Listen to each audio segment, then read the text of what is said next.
မင်းတို့ကအလူပညာသမားများတာတဲ့ပိဋကကြီးတဲ့စောစောကမော်ရုပ်ခင်ဝင်မျိုးတွေတီးနေကြတာနောက်ပြီးဗာလဲရေရတုအဘမင်္ဂလာမင်းတို့ကပိဋကတိတယ်မဟုတ်လားရတော်ရရနန်းတော်ညာတန်းရဟုလားရှိရင်လာညိုးလေးအောင်လားရတော်ဆောင်ခွာအောင်ညာကပိနံဟုတ်ဝေတန်လုံးမင်းသံလားတိတဲ့ဟာတွေပဲဆရာအဲ့ဒါတွေတိတဲ့ဟာတွေပိဋကများကဟုတ်တယ်မင်းတို့တိမပိဋကကြိုက်မယ်မင်းပွဲရမယ်မှတ်ပြီးဒီလိုတီးနေတာမဟုတ်လားတဲ့ဟုတ်ကဲ့ကျွန်တော်ဆိုင်းဆောင်တာနှစ်30ပြည့်ပြီပေါ့ဗျာဟုတ်ပါပြီဒီတချင်းကြီးမပါရင်ပြီးသလောက်ပဲဗျာဘယ်ဟာလုံးမကောင်းဒုစိုက်ပြီးကိုနဲ့အောင်ပြင်ပါမကောင်းတဲ့ဒုစိုက်ပြီးကိုနဲ့အောင်ပြင်ကြပါမကောင်းဒုစိုက်ပြီးကိုနဲ့အောင်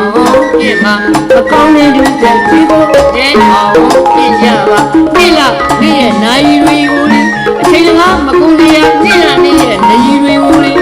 အချိန်ကမကုန်ရတဲ့ကာမဂုဏ်ရမတို့ပြည့်စုံနိုင်ပါလားဖြစ်ရဖို့တဏှာပညာပါရမီကြီးအောင်လို့ပါအထိတ်မိုက်တဲ့မပြင်းပြုလို့မိုက်ဆုံးခဲ့တာတဲ့မတဲ့ဘယ်မှာရှိတို့လို့သဘောမယုံမဆုံးတဲ့နေလား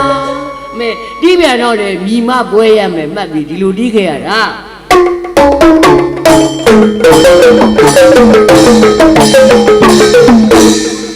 ဘာမှအိရတာမရှိဘူးစားလို့တာစားလိုက်ရတာမီးပြင်းချက်ထားတယ်နှင်းကြတာပဲ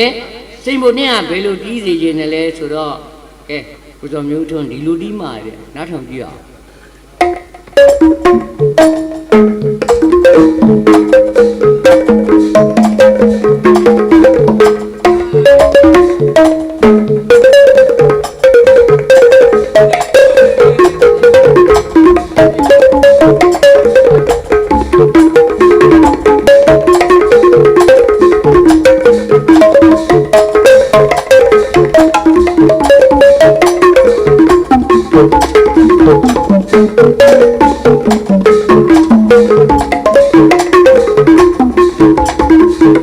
Thank you.